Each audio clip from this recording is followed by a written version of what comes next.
शुक्लां ब्रह्मविचारसारपरमामाद्यां जगद्व्यापिनीं वीणापुस्तकधारिणीमभयदां जाड्यान्धकारापहां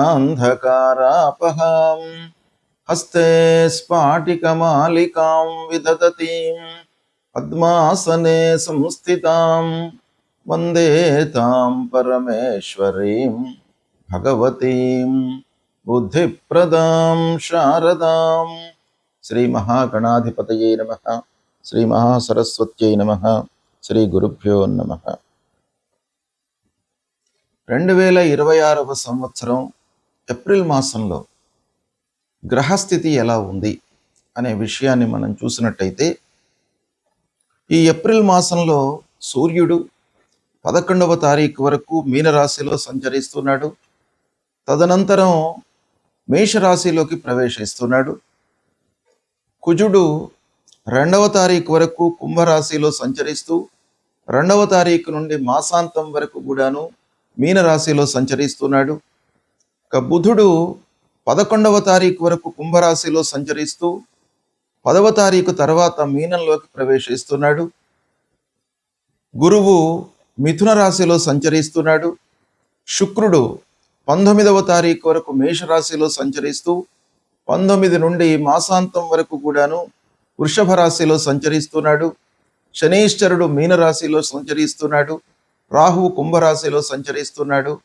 కేతువు సింహరాశిలో సంచరిస్తున్నారు. ఈ విధంగా ఏప్రిల్ మాసంలో గ్రహస్థితి ఉంది. ఈ గ్రహస్థితి ఆధారంగా 12 రాసుల వారికి ఎలాంటి ఫలితాలు, గోచార ఫలితాలు ఎలా ఉన్నాయి అనే విషయాన్ని మనం తెలుసుకుందాం. 2026వ సంవత్సరము ఏప్రిల్ మాసంలో ధనుస్సు రాశిలో జన్మించినటువంటి స్త్రీలకు గోచార ఫలితాలు ఎలా ఉన్నాయో తెలుసుకుందాం. గ్రహస్థితి అనుకూలంగానే ఉంది. ఓవరాల్గా శని, కేతువు, సూర్యుడు ప్రతికూలంగా ఉన్నాడు. కుజుడు కూడాను ప్రతికూలంగా ఉన్నాడు. ముఖ్యంగా రాష్ట్రాధిపతి అనుకూలంగా సంచరిస్తున్నాడు గోచార రీత్యా. కాబట్టి స్త్రీలకు చాలా సంతృప్తికరంగా ఉంటుంది ఈ మాసం. పిల్లల విషయంలో మీరు చాలా సంతోషంగా, ఆనందంగా ఉంటారు. మంచి చదువు, ఉద్యోగము, పెళ్లి విషయంలో మీరు మంచి అనుకూలమైనటువంటి సంబంధాలు చూడడము, ఇవన్నీ కూడాను మీకు ఒక సంతృప్తికరమైనటువంటి వాతావరణాన్ని ఇస్తాయి. కుటుంబంలో ఓవరాల్గా మీకు సంతోషంగా ఉంటారు. భర్తతో అన్యోన్యంగా ఉంటారు. ఇది ప్రధానమైనటువంటి విషయం. ఆర్థికంగా మంచి స్థితికి ఎదుగుతారు. ఉద్యోగం చేస్తున్నటువంటి స్త్రీల విషయం చూసినట్టయితే అభివృద్ధి కనబడుతుంది. అంటే మీకు ఇంక్రిమెంట్, ప్రమోషను, శాలరీలో ఎన్హాన్స్మెంట్ ఇలాంటివి మీకు రావడం మూలకంగా ఈ మాసంలో మీరు చాలా సంతృప్తిగా ఉంటారు. మీ స్నేహితులు, చిన్ననాటి స్నేహితులు, మీతో కలిసి చదువుకున్నటువంటి వాళ్ళు, కొత్త పరిచయాలు, వాళ్లతో కలవడము ఇలాంటివి ఈ మాసంలో కనబడుతున్నాయి. ఆరోగ్య విషయంలో మీరు జాగ్రత్తలు తీసుకోండి. అనవసరమైనటువంటి ప్రయాణాలను అవాయిడ్ చేయండి. ఇక విద్యార్థినులకు విజయం కనబడుతుంది ఈ మాసం లోపల. ఏకాగ్రతతో చదవండి, మంచి స్థాయిలో నిలుస్తారు. గౌరవ మర్యాదలు లభిస్తాయి. కొత్త పరిచయాలు మట్టుకు కొంత ఇబ్బంది పెడతాయి మిమ్మల్ని. కనుక అర్ధాష్టమ స్థానంలో అంగారకుడి యొక్క సంచారం ఉంది. స్త్రీలు ముఖ్యంగా కొత్త పరిచయాలతో జాగ్రత్త పడాలి. శుభకార్యాలకు హాజరవుతారు. సమయానుకూలంగా మీరు నిర్ణయాలు తీసుకుంటారు. ఓవరాల్గా చూసినట్టయితే శుభప్రదమైనటువంటి ఫలితాలు ఈ మాసంలో కనబడుతున్నాయి. సద్వినియోగపరచుకోండి. గ్రహస్థితి ప్రతికూలంగా ఉన్నప్పుడు మనము చేయవలసినటువంటి కర్తవ్యాలు ప్రముఖంగా శాస్త్రంలో చెప్పబడి ఉన్నాయి. వాటిని మనము పాటించినట్టయితే ఆ గ్రహాల యొక్క అనుకూలత, అనుగ్రహము లభిస్తుంది. మరి ఏం చేయాలి మనము అని అంటే, ముఖ్యంగా ఆరోగ్యపరమైనటువంటి విషయాలపై సూర్యుడి యొక్క సంచారం ప్రభావాన్ని చూపిస్తుంది. కనుక ఆరోగ్యము కొంత ఇబ్బందికరంగా ఉన్నప్పుడు, అనవసరమైనటువంటి ఆలోచనలతో మనము సతమతమవుతున్నప్పుడు సూర్యనారాయణుణ్ణి మనము పూజించడము చాలా ముఖ్యం. అంటే సూర్యుడు నమస్కార ప్రియుడు కనుక మనం చేయవలసింది ఏంటంటే ప్రతినిత్యం కూడాను ఉదయాన్నే స్నానం చేసి కొద్దిగా ఎండలోకి వచ్చి సూర్యుడికి 12 వారము అనంటే 12 సార్లు మీరు సూర్యుడికి నమస్కారం చేసుకోండి. సూర్యుడికి నమస్కారం చేస్తూ భూమికి కూడాను నమస్కారం చేయండి. తద్వారా సూర్యనారాయణుడి యొక్క అనుగ్రహము లభిస్తుంది. అప్పుడు మీకు ఆరోగ్య సమస్యలు లేకుండా చూస్తాడు, మిమ్మల్ని కాపాడుతాడు. ఆదిత్య హృదయము పారాయణం చేసుకోండి. ఆదిత్య హృదయం మూలకంగా మీకు శారీరక ఇబ్బందులు లేకుండా మిమ్మల్ని ఆ సూర్యుడు కాపాడుతాడు. మూలమంత్రాన్ని జపించండి. జపా కుసుమ సంకాశం కాశ్యపేయం మహద్యుతిం తమోరిం సర్వపాపఘ్నం ప్రణతోస్మి దివాకరం అనేటువంటి మూలమంత్రాన్ని ప్రతినిత్యం కూడాను చదువుకోండి. ఇక అంగారకుడు కుజుడు కూడాను ప్రధానమైనటువంటి గ్రహము. తొందరగా మనను రియాక్ట్ చేసేటువంటి గ్రహం. అనవసరమైనటువంటి విషయాల లోపల కూడాను మనను ఇన్వాల్వ్ చేసి ఆ పనులలో మనను నిమగ్నమయ్యి అనవసరమైనటువంటి ఇబ్బందులను మనకు కలిగించేటువంటి గ్రహము కుజుడు. ప్రతికూలంగా ఉన్నప్పుడు మీరు సుబ్రహ్మణ్య స్వామి దేవాలయానికి వెళ్ళడము, సుబ్రహ్మణ్యాష్టకము చదువుకోవడము.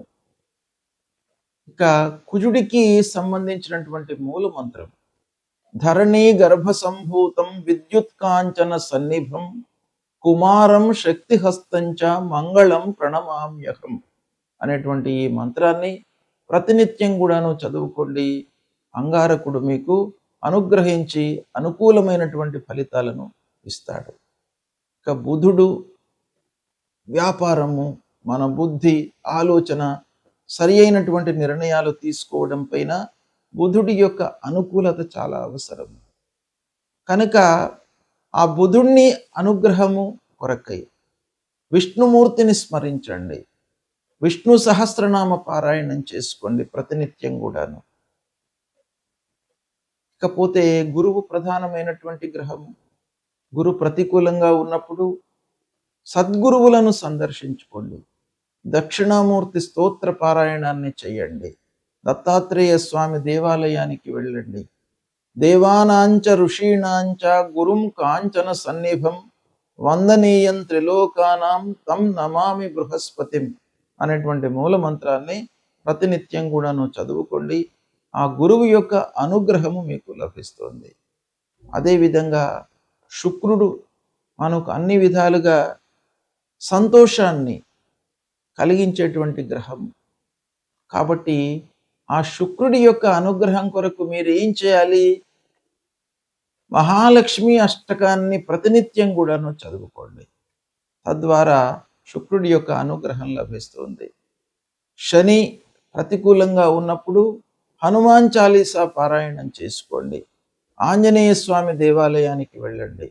నీలాంజన సమాభాసం రవిపుత్రం యమాగ్రజం ఛాయా మార్తాండ సంభూతం తం నమామి శనైశ్చరం అనేటువంటి మూలమంత్రాన్ని చదువుకోండి.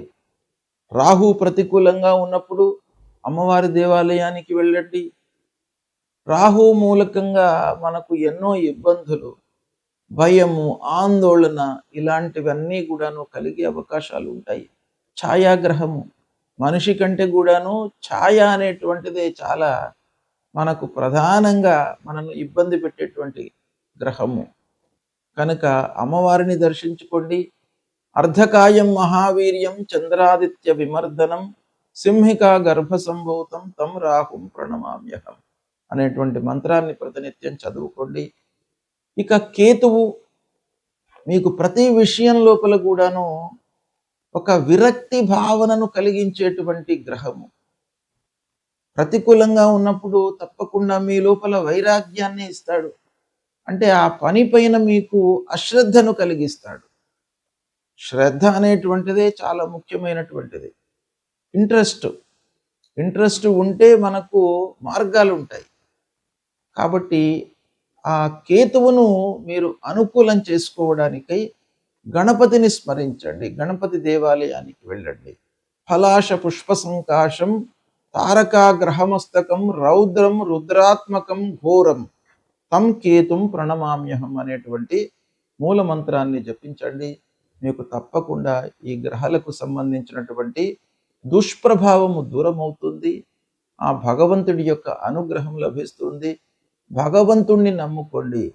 మీపై మీ విశ్వాసాన్ని పెంచుకోండి. అంటే ఆత్మవిశ్వాసాన్ని పెంచుకోండి, పరమాత్మను కొలవండి. తప్పకుండా మీకు శుభ ఫలితాలు కలుగుతాయి. శుభం.